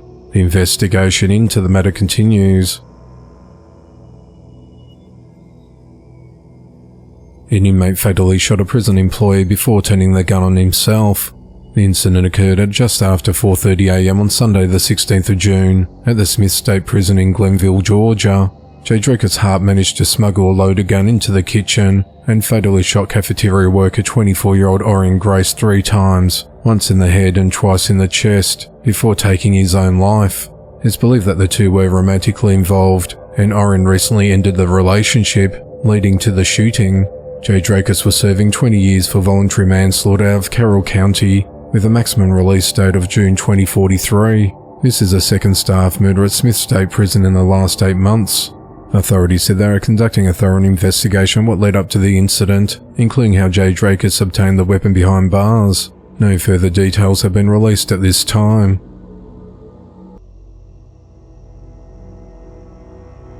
"48-year-old Melissa Hoffner Allen is behind bars for killing her 50-year-old husband Ricky Allen. At around 10 p.m. on Tuesday the 18th of June, authorities responded to a home at 16222 Country Ridge Drive in Kearney, Missouri on reports of a man shot. Authorities said that Melissa called 911 and told dispatch that she had shot her husband and that he wasn't breathing. When first responders arrived, they entered the premises and found Ricky unresponsive with a gunshot wound to his chest. Medics attempted life-saving measures, but they were unsuccessful and he was pronounced dead at the scene. Deputies found a spent shell casing at the bottom of the staircase. The shell casing matched the rounds in a 9mm pistol recovered nearby. Investigators observed a defect in the drywall, indicating that a possible disturbance occurred due to the particles of the drywall having fallen to the ground, resting on top of animal hair and animal food. While processing the scene and taking photographs, deputies noticed bruising on Melissa's arms. The probable cause stated that Melissa was wearing a tight dress at the time of the shooting, which meant she could not have had the firearm on person and had to separate herself from Ricky in return. Deputies took Melissa into custody at the home. During an interview, Melissa told investigators that her husband was mad at her and choked her. She said she grabbed a gun from upstairs which Ricky had recently bought for her and repeatedly told her to shoot him, which she said she did. Melissa was booked into the Clay County Jail and charged with second-degree murder and armed criminal action. During her arraignment on Thursday the 20th of June, she pleaded not guilty to the charges and was released after posting a $250,000 bond. As part of her release, she's not allowed to leave Missouri, possess any weapons or make any contact with her husband's family. Her next court date is set for the 15th of August. The investigation into the matter continues. A man is facing child enticement charges after he lured 2 young girls to his residence. On the night of Wednesday, the 4th of June, the children's mother and 43-year-old John Wesley Graves had been drinking together at her home. At around 11 p.m, the woman fell asleep and John convinced her 5-year-old and 7-year-old daughters to go to his home at 5043 Walker Avenue in Lincoln, Nebraska, using promises of toys, games and candy. While there, the girls reported that John locked his door so they could not leave. At some point during the night, the 5-year-old girl drank from a cup she found and became ill. The mother had woken up around the same time to find the girls missing. Her 8-year-old son told her that they had left the house with John. She tried calling John several times, but after he failed to answer his phone, she started walking to his house.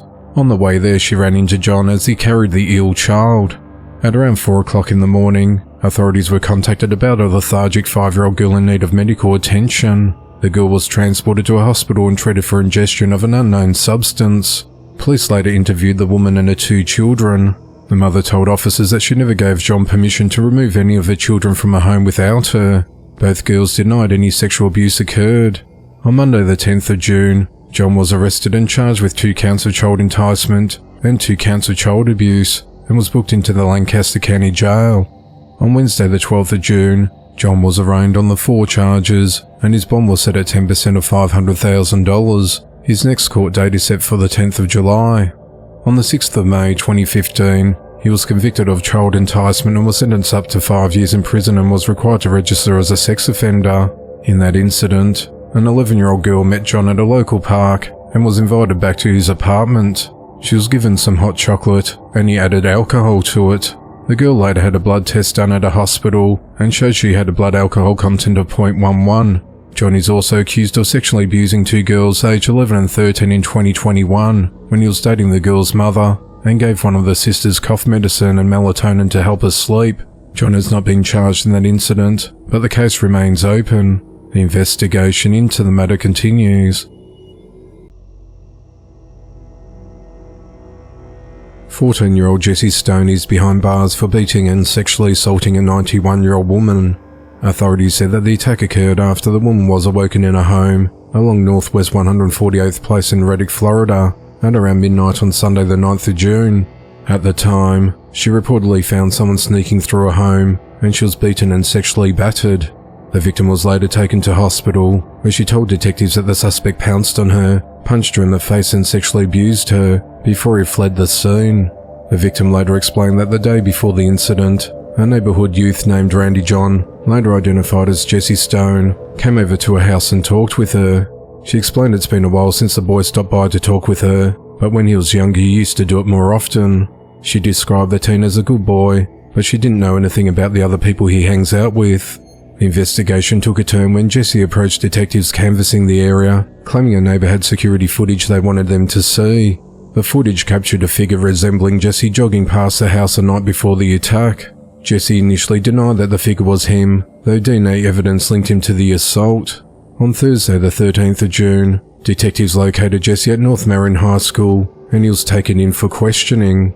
During the interview, Jesse admitted to entering the woman's home to watch pornography on an iPad in the living room before entering her bedroom and attacking her. Jesse was arrested and taken to the Department of Juvenile Justice, where he faces charges of sexual battery and burglary.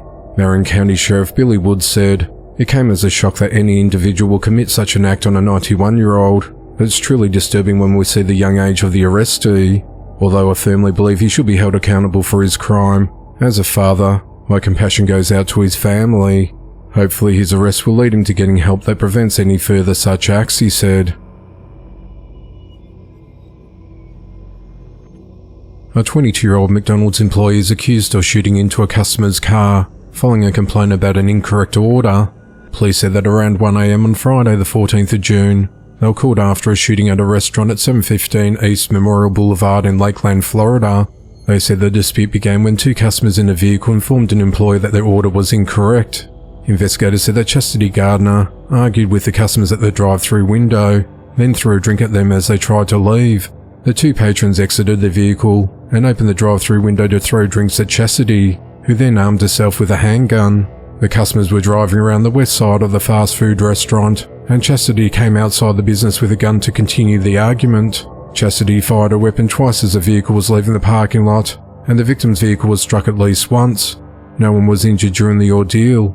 Chastity was arrested for aggravated assault with a deadly weapon. She was booked into the Polk County Jail but was released on a $15,000 bond. 27-year-old Julian Ray Boyd is behind bars and is accused of committing child sex crimes. Authorities said that Julian and children were camping in tents in front of a yard of a residence in Stover, Missouri. A victim eventually woke up an adult in the house and described the assault, who then contacted law enforcement. Julian denied sexually assaulting the child, but stated that he hugged the child who snuggled up to him while they were talking. On Saturday the 15th of June, Julian was charged with 2 counts of statutory sodomy of a child younger than 12 years of age. He remains held at the Morgan County Jail on a $250,000 bond. The investigation into the matter continues. A woman is behind bars for intentionally drowning her toddler son. At just after 8 p.m. on Tuesday the 18th of June, authorities responded to a domestic disturbance call at a residence in the 2600 block of Bowling Long Creek Road in Lauderdale County, Mississippi. When deputies arrived, they found the lifeless body of 2-year-old Kelly McDevitt Jr. and transported his mother Adrienne McDevitt to a local hospital. No information's been released about why she was taken for medical treatment. After initial investigation, authorities gathered enough information to determine that Adrienne forcibly drowned her child and said that she was the only one at the home at the time of his death. On Wednesday the 19th of June, Adrienne was arrested and charged with murder. She remains held at the Lauderdale County Jail on a $500,000 bond. Authorities said they're still awaiting the results of an autopsy. The investigation into the matter continues. A 27-year-old man is behind bars for fatally shooting his ex-girlfriend's 15-year-old daughter and wounding a 5-year-old son. The shooting occurred at around 12:30 p.m. on Wednesday the 19th of June at the Park Place Apartments complex at 624th North in Birmingham, Alabama. Authorities said that a suspect stood in the parking lot and fired into the mother's apartment from outside, killing 15-year-old Cornelia Rose Lathan and striking her 5-year-old brother in the leg. Witnesses reported hearing 3 to 4 shots and then saw the suspect run away. The boy was taken to Children's of Alabama for treatment for non-life-threatening injuries. The children's mother, who is pregnant, was later transported by Birmingham Fire and Rescue Service to an area hospital for observation. Authorities said they had responded to the apartment earlier that day for a domestic call, which was verbal and not physical. Investigators identified the mother's ex-boyfriend, 27-year-old Otis Lee Montgomery, as the suspect in the shooting. Less than an hour later, officers located Otis roughly 4 miles away in the 6000 block of 1st Avenue North in Woodlawn, near the Birmingham airport. Otis was arrested and charged with capital murder, attempted murder and discharging a firearm into an occupied building. He remains held at the Birmingham City Jail. The investigation into the matter continues. A 33-year-old man is behind bars for hacking a co-worker to death with a machete during a dispute. The incident occurred at around 3 p.m. on Wednesday the 19th of June at a construction site at 3471 Trade Center Court in North Charleston, South Carolina, when temporary workers 33-year-old Tyrone Clayton Campbell and 57-year-old David Carter got into an argument. Witnesses contacted police on reports of an assault in progress after Tyrone shoved David to the ground and started slashing his face, arms and head with a machete. After hacking David to death, Tyrone stood over David's body for a moment, swinging the machete around, before walking away and encountering officers on the sidewalk minutes later. As officers approached Tyrone, he pulled the machete out of his bag. Officers drew their firearms and gave Tyrone loud verbal commands to drop the machete, which he refused to do. Officers then shocked Tyrone with a taser and arrested him. Tyrone is charged with murder and possession of a firearm during a violent crime, and he remains held at the Alcannon Detention Centre without bond. This isn't Tyrone's first run-in with the law. Police records indicate he has previously been arrested at least 9 times. In 2021, he was reportedly charged with arson and attempted murder after being accused of strangling his cellmate in the Orangeburg County Detention Centre. The investigation into the matter continues.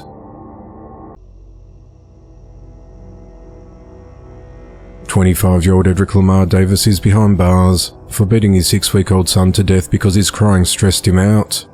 At 11:11 a.m. on Monday, the 10th of June, authorities responded to a home at 3766 Mount Carmel Lane in Melbourne, Florida on reports of an unresponsive infant. When first responders arrived, they found the victim without a heartbeat and not breathing.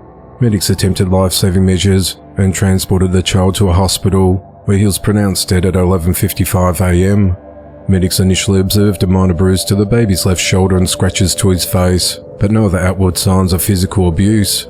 After completing an autopsy, however, it was revealed that the child suffered multiple internal injuries caused by blunt force trauma, including contusions to the back of the head, an acute subdural brain hemorrhage on the rear portion of the brain, ocular nerve hemorrhages, fractures to the clavicle, tibia, ribs and jawbone, and other signs of severe trauma.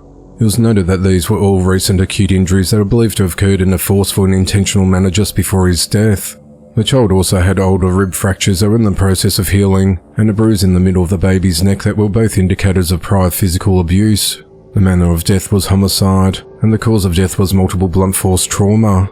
Edric and the baby's mother, whose name remains anonymous, gave consistent accounts of the events leading up to the discovery of the baby. They both said that the baby had been healthy and had no pre-existing conditions to explain his sudden death. The woman said that she had fed her son baby formula and handed him to Edric before taking a shower. She believed Edric fed the baby for about 15 minutes, then placed him on the bed before joining her in the shower. After they finished their shower, they returned to the bedroom to get dressed and found the infant laying face up and unresponsive on the bed with formula purging from his nose. Upon picking him up, the mother realised her son was not breathing and immediately called 911, while Edric performed CPR. Edric at first claimed to have laid the baby down on his right side after a feeding and returned to find out that the child had formula coming out of his nose, but investigators confronted him about the brain bleeding. At first, he acted like he didn't know how that happened, but eventually admitted to causing the baby's death. He described accidentally striking the baby's head on the door frame, causing the baby to cry, and later forcefully hit the back of the baby's head with his knee while trying to prevent him from falling out of his arms. Edric agreed to demonstrate how the baby fell from his arms and struck the back of his head on his left knee by utilising a toy baby doll supplied for him. Despite minimising the incident's severity, Edric confirmed that the child was uninjured before being left in his care and admitted that he was the only person responsible for the injury leading to the baby's death. Edric again spoke to investigators in a voluntary interview on Wednesday the 19th of June. In that interview, Edric admitted that around 10:45 a.m. on the 10th of June, while the woman was in the shower, he forcefully struck the back of the baby's head with his knee at least 2 times. He said that the baby was fussy and crying, causing him to become stressed. Though still claiming it was unintentional, he described how he was holding the baby face to face, and he slammed his body downward to his left knee, while giving at least 2 knee strikes to the back of his head. Edric admitted that his actions alone caused the baby's death. He agreed to document his admission in an apology letter, stating that he struck the baby because he lost control due to stress and was not in his right mind. This letter was submitted as evidence. Edric was arrested without incident and booked into the Brevard County Jail on charges of first-degree murder and aggravated child abuse inflicting harm or death. On Friday the 21st of June, Edric appeared in court where the judge denied him bond. The investigation into the matter continues. Homicide detectives are investigating the fatal shooting of an 18-year-old woman. At 12:22 a.m. on Saturday the 22nd of June, authorities responded to a residence in the Carrick Place Apartments complex in the 6000 block of O'Sweeney Lane in Dublin, Ohio, on reports of shots fired. When first responders arrived, they entered the premises and found 18-year-old Kiara Nelson in a critical condition suffering from a gunshot wound. Medics attempted life-saving measures and rushed her to Riverside Methodist Hospital where she died at 1:51 a.m. Investigators said the incident stemmed from an argument between 2 others inside the apartment and that Chiara tried to intervene and was fatally wounded when a firearm discharged. Police are there searching for the shooter, and no arrests have been made to date, as the investigation into the matter continues. A 31-year-old man is behind bars and he's facing a slew of charges, including rape of a mentally disabled person.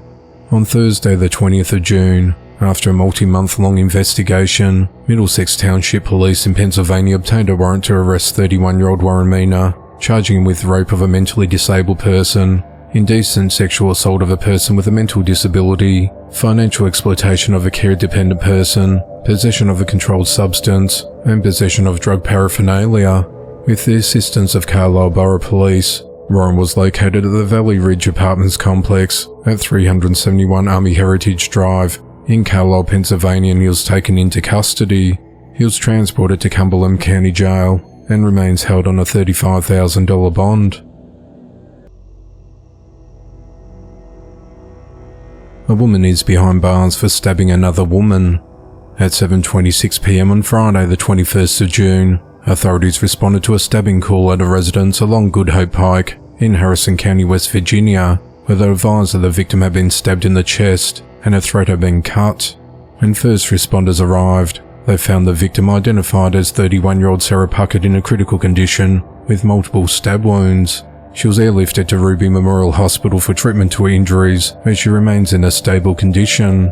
Officers made contact with the suspect, 65-year-old Debbie Bice, who remained on scene. Debbie told investigators that she stabbed Sarah with a knife as she was leaving the home, and that she had a dream the night before about killing her. She added that it was her intent to kill Sarah, and that she does not remember how many times she had stabbed her, as she stopped counting after the third stab. Debbie was arrested and charged with malicious wounding, and remains held at the Harrison County Jail on a $200,000 bond. The motive of the stabbing and the relationship between Debbie and Sarah remains unclear, as the investigation into the matter continues. A 41-year-old man is behind bars for attempting to drown his two young children. At 2:31 a.m. on Saturday the 22nd of June, an officer on patrol in the area of Ocean Avenue and Arlington Street in West Haven, Connecticut, observed a Nissan SUV parked on the beach along with frantic screaming in the water. As he continued toward the commotion, he found a man and two children in the water. At one point the father yelled at the approaching officer to stay away, at which point the officer determined that the man, later identified as 41-year-old Romney Desronville, was deliberately drowning his children. Backup officers were called to the scene, along with rescue boats, and they managed to pull the two children, both under 3 years old, from the water some 100 yards from the shore. Emergency services conducted life-saving measures on the children, and they were taken to Yale New Haven Children's Hospital Intensive Care Unit. Officers took Romney into custody. Romney told investigators that he was in a tumultuous relationship with the children's mother, and admitted to taking the twins from their home in Queens, New York. Romney told investigators that he recently found witchcraft material belonging to the children's mother that showed she was wishing ill on another male. Authorities reported that while rescuing the children, Romney was yelling on the beach that the children's mother was going to kill him. Romney told detectives that he drove onto the beach to speak with another child, who had called him and said that the twins' mother was going to call police on him. He said he panicked when he saw the police, and took the children into the water. Romney was arrested and charged with 2 counts of attempted murder, and 2 counts of reckless endangerment and risk of injury to children. Authorities said that the children's mother had rushed from New York in the middle of the night to be with her children, and has been in the hospital around the clock. The children's mother told investigators that she believes Romney has mental health problems. Authorities said that both children have made significant improvements and are no longer intubated. On Monday the 24th of June, Romney was arraigned in Milford Superior Court in Connecticut, where a judge set his bail at $2 million and ordered him to return to court on the 1st of July. The investigation into the matter continues. A former music teacher at Thompson Middle School in St. Charles, Illinois, is accused of having unlawful sexual contact with a child under the age of 13. On Monday the 17th of June, 25-year-old Benjamin Schultz was arrested and charged with 2 counts of predatory criminal sexual assault of a child. Assistant Kane County State's Attorney Morgan Wilkinson said that the charges stem from an incident that occurred sometime between the 1st of July last year and early May 2024. The child was sleeping between Benjamin and his former girlfriend at the time when the inappropriate contact occurred. Benjamin told his therapist about the incident. He contacted law enforcement. Benjamin then turned himself in to authorities and gave up his teaching license. He was held at the Kane County Jail, but was released on the condition that he doesn't have unsupervised contact with children under the age of 18. Benjamin was hired at the Thompson Middle School in August of 2023 and quit at the end of May of 2024. Benjamin has since moved back to his parents' home, about 275 miles away in Quincy, Illinois. His next court appearance is scheduled for the 8th of August. The investigation into the matter continues. A 43-year-old woman has been fatally shot during a domestic violence incident. At around 3:25 p.m. on Wednesday the 19th of June, authorities responded to the 2300 block of Locust Avenue in Long Beach, California on reports of a person shot. When first responders arrived, they found a woman in cardiac arrest with multiple gunshot wounds to her upper body. Despite attempting life-saving measures, she was unable to be saved and was pronounced dead at the scene. The victim was identified as 43-year-old Miriam Zaragoza, and her death was ruled a homicide. Through the investigation, detectives identified Miriam's boyfriend, 35-year-old Timothy Campbell, as a suspect in the shooting. On the 24th of June, Timothy was located and arrested in Los Angeles. He's been charged with murder and remains held at the Long Beach City Jail on a $2 million bond. Miriam is survived by her 2 children. The motive of the killing is unclear, as the investigation into the matter continues.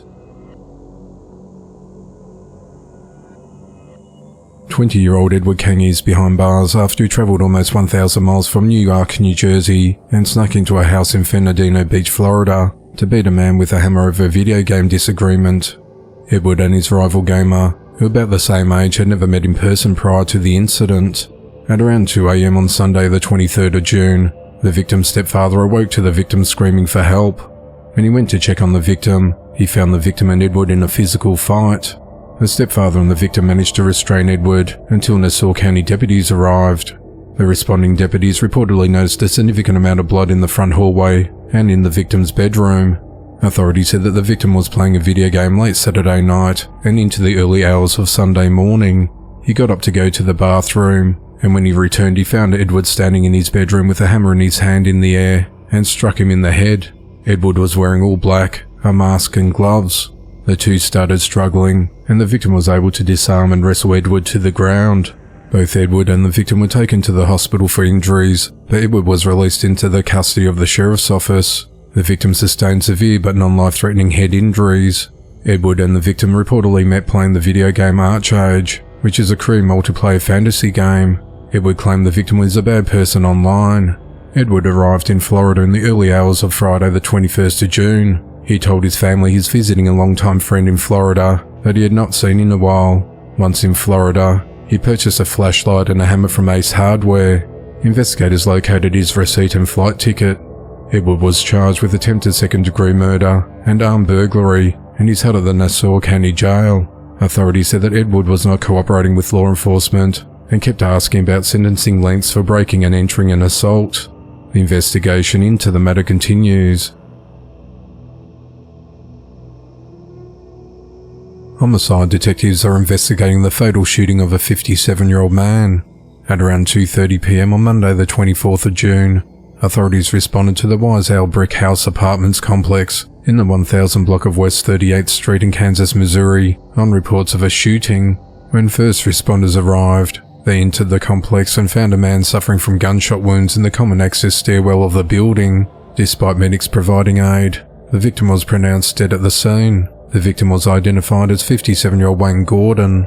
Authorities said that several people were nearby when the shooting occurred and are canvassing the area and reviewing video surveillance to help identify the suspect or suspects.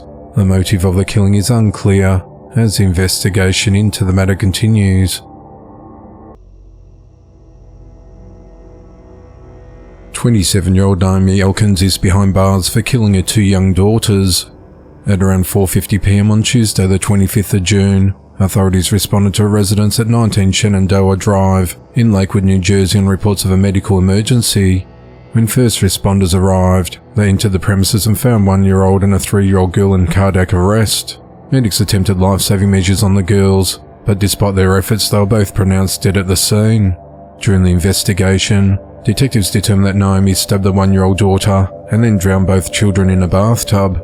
Officers found a serrated knife with a red handle in the sink and 2 bathtubs filled with water. Naomi was taken into custody without incident after admitting that she killed both her children. She said that she killed her 2 young daughters for religious purposes. She told investigators that she started having concerning thoughts on Monday the 24th of May, while her husband left for a business trip to Virginia. She said that she dropped her kids off at daycare and spent the night praying. She said she followed a similar routine the following day by taking her children to daycare. After picking them up, she told police that she believed that she needed to kill the children. She said that after stabbing her youngest child, she then drowned both her children. She said she counted to 50 multiple times to ensure she held them underwater for enough time. After drowning both daughters, she realized she had done something wrong and called emergency responders. Naomi was booked into the Ocean County Jail and charged with 2 counts of murder, possession of a weapon for unlawful purpose, and unlawful possession of a weapon. Her bond has been denied. Neighbours, many of whom are members of the Orthodox Jewish community, said that the family moved in a few months ago. The investigation into the matter continues. A man is behind bars after his girlfriend's 6-year-old daughter died from being left in his hot car for several hours.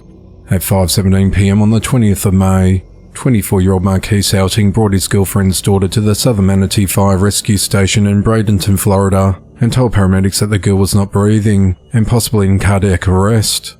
Medical staff said that the 6-year-old had a core body temperature of 107.2 degrees Fahrenheit and was pronounced dead at 8:16 p.m. that night.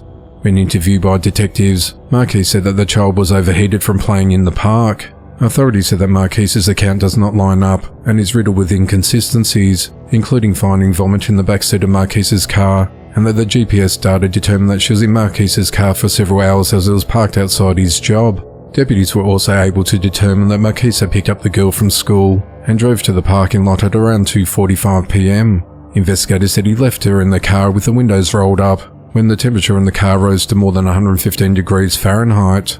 The mother told investigators that the girl would have been in a booster seat, was capable of climbing out of the car, and had no disabilities to keep her from doing it. While an autopsy confirmed the child died from extreme heat, a toxicology report is still pending. On Tuesday the 25th of June, after weeks of investigating, Marquise was arrested and charged with aggravated manslaughter of a child. He's held at the Manatee County Jail without bond. A 29-year-old man is behind bars for fatally shooting a 35-year-old man. At around 2:15 a.m. on Wednesday the 26th of June, authorities responded to a shooting in the 1100 block of Cypress Street in Rocky Mount, North Carolina. When first responders arrived, they located an unresponsive man with multiple gunshot wounds. Medics pronounced the man dead at the scene. The victim was identified as 35-year-old Jeffrey Fenner.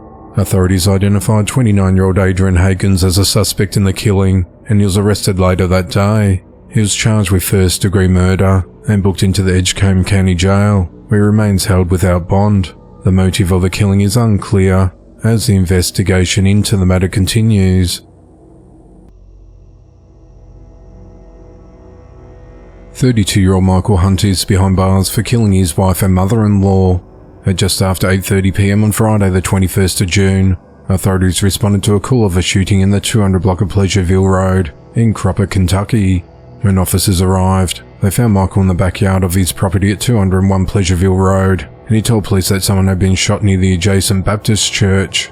Deputies checked out the area, but were unable to find anything. It wasn't until deputies went back and spoke with Michael again that he told them that the victims were inside his house. When deputies entered the residence, they found a deceased woman identified as 56-year-old Beth Simmons on the first floor with a gunshot wound to the head. A further search of the home led to the discovery of another woman on the second floor who had also been shot in the head but was still alive. She was identified as 33-year-old Emily Simmons, Beth's daughter. Emily was taken to the hospital for injuries, but died a short time later. Neighbours said they heard the shooting, but didn't think anything of it since the sound of gunshots are normal in the rural area. One neighbour, Rita Stout, said, "I heard the shots. There were like 6 bangs that went off and I thought it was the kids with the fireworks. So I got up and went to the window and saw one person in the yard, but I thought it was kids."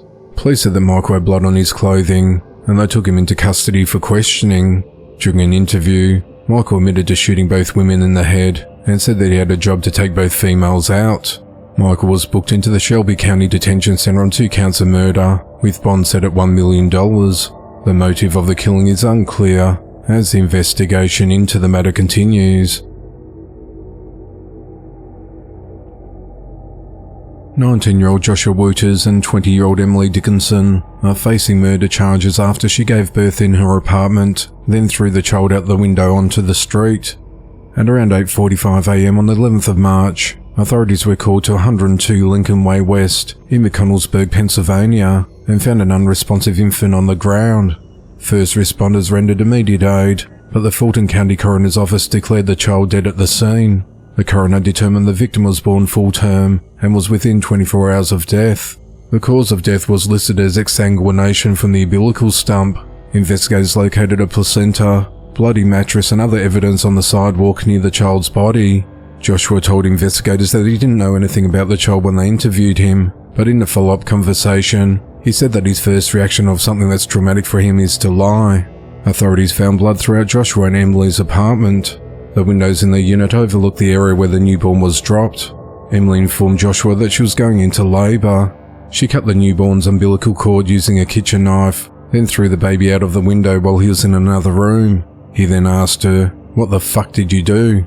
The child was reportedly born alive, but Joshua said he thought the infant had died due to blood loss prior to Emily's purported actions.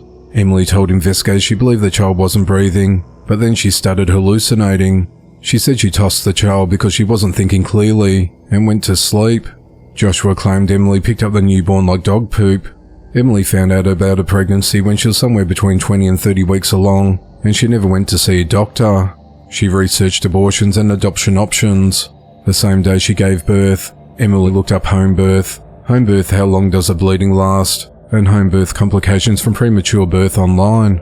Emily reportedly worked as a certified nurse assistant in Maryland and was looking to move her certification to Pennsylvania. On the 25th of June, Joshua and Emily were charged with criminal homicide, conspiracy to commit homicide, concealing the death of a child, and abuse of a corpse. Joshua is also facing 1 count of obstructing the administration of law. They both remain held at the Bedford County Jail without bond. A 27-year-old woman is behind bars after she ran over a 25-year-old boyfriend and their toddler son, leaving the child in a critical condition. On the afternoon of Monday the 24th of June, Aaliyah Monet Ross and her boyfriend Devon got into an argument at their home in Lake Wales, Florida, about how to discipline one of her 3 children. Devon went outside with their 16-month-old child to calm down, but that angered Aaliyah. While outside, Devon threw a cinder block at a Toyota Corolla, which made Aaliyah even madder. Aaliyah then placed 2 of her other children, a 4-year-old and a 6-month-old, into her vehicle and got into the driver's seat and started following her boyfriend in the car and lunged forward as if motioning to hit Devon. A surveillance camera from across the street captured most of the incident. Devon had the 16-month-old boy in his arms, and as he started to run away, Aaliyah accelerated the car towards them and ran them over before she crashed the car into a neighbor's house. Aaliyah took the toddler she hit and left, but after Devon called her asking her to take the toddler to the hospital, she refused. She then brought the injured toddler back to the house and left him alone before fleeing the scene. Her boyfriend went to the hospital with the child who's in a critical condition. The child had a broken collarbone, left shoulder and ribs, and also had a partially collapsed lung and abrasions on his body. Devon sustained bruises to his body and lungs. He's since been released from hospital. Authorities said that Aaliyah fled to her sister's house in Orlando, where she was arrested the next day.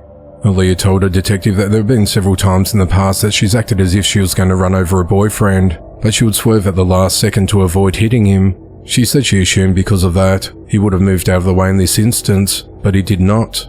The other 2 children were located by authorities, and the Florida Department of Children and Families is evaluating their plan of custody. Aaliyah is currently being held at the Orange County Jail, but will be transferred to the Polk County Jail. She's charged with aggravated child abuse, domestic aggravated battery, negligent child abuse, domestic battery, and leaving the scene of a crash with property damage. The investigation into the matter continues. A 63-year-old man is behind bars for killing his 29-year-old son during a domestic violence incident. At 9:09 p.m. on Wednesday the 26th of June, authorities responded to a residence along Homestead Drive in Olmsted Township, Ohio, after Donald Varga called 911 to say he shot his son after he attacked him with a baseball bat. When officers arrived, they met with a distraught father outside the premises with blood on his shirt. While taking him into custody, he pleaded with them to help his bleeding son.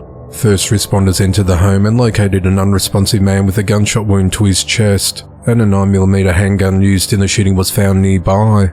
Medics performed life-saving measures and transported the man to a local hospital where he succumbed to his injuries. The victim was identified as 29-year-old Corey Varga. Authorities said that an argument started over bills and property before it escalated into violence. After a thorough investigation, interviews and reviewing all of the evidence, Donald was charged with domestic violence and murder. He appeared in court on Friday the 28th of June, where he pleaded not guilty to the charges. He remains held at the Cuyahoga County Jail on a $1 million bond. If convicted, Donald faces life in prison with parole eligibility after 15 years. A 50-year-old man is behind bars for killing his 44-year-old wife. At around 7:30 p.m. on Wednesday the 26th of June, authorities responded to a shooting at a home at 14308 Garkin Road in Gonzales, Louisiana. When deputies arrived, they entered the premises and found a woman dead from a gunshot wound. Authorities identified the victim as 44-year-old Brenda Thomas Morris. During the investigation, homicide detectives identified Brenda's husband, 50-year-old Sean Morris, as the suspect in her killing. Authorities said that Sean fatally shot Brenda during a domestic dispute. It's unclear what the argument was about. Sean was arrested that night and charged with second-degree murder, illegal use of weapons, and 8 counts of possession of a firearm by a convicted felon. He remains held at the Ascension Parish Jail on a $2.1 million bond. A homicide investigation is underway after a 44-year-old man was fatally shot inside a family dollar store. Police said that shortly after 11:30 a.m. on Friday the 28th of June, Omar Morritt entered the shop alone at 1908 South Michigan Avenue in Saginaw, Michigan. A short time later, another man entered the business and approached Omar and shot him multiple times. Police said that there was no attempt to rob the store and that the shooter fled the scene before police arrived. Medics transported Omar to a local hospital, but he died from his injuries. No arrests have been made to date, and the motive of the killing is unclear as the investigation into the matter continues. A mother and stepfather are behind bars after a 2-year-old child was found injured and unconscious. On Wednesday the 26th of June, authorities responded to a residence in the 600 block of Paradise Acres Drive in Boones Mill, Virginia, on reports of an unresponsive toddler. First responders rushed the child to a local hospital with life-threatening injuries. Authorities said that the child's stepfather, identified as 39-year-old Andrew Focus Jr., was taken into custody after attempting to run from police. Andrew is charged with felony child abuse and neglect serious injury. The following day, law enforcement arrested the child's mother, 34-year-old Jennifer Eltis, and charged her with 1 count of felony child abuse and neglect serious injury. Andrew and Jennifer remain held at the Franklin County Jail without bond. Authorities said that the child is receiving medical care and is now in a stable condition. The investigation into the matter continues. A 64-year-old woman is behind bars for beating and stabbing a 90-year-old father to death. At just before 9:30 p.m. on Tuesday the 25th of June, authorities responded to the 900 block of North Atwood Street in Visalia, California on reports of an assault. When officers arrived, they entered the premises and found 90-year-old Don Wirasing unconscious and bleeding from his head. Medics rushed on to the Kauai Health Medical Center in a critical condition, but died there 3 days later. Officers were told that Don's daughter, 64-year-old Victoria Roberts, had assaulted him with a vase and other objects before stabbing him. Victoria was arrested at the scene and initially charged with aggravated assault and is now facing homicide charges. She remains held at the Tulare County Jail without bond. The motive of the killing remains unclear as the investigation into the matter continues.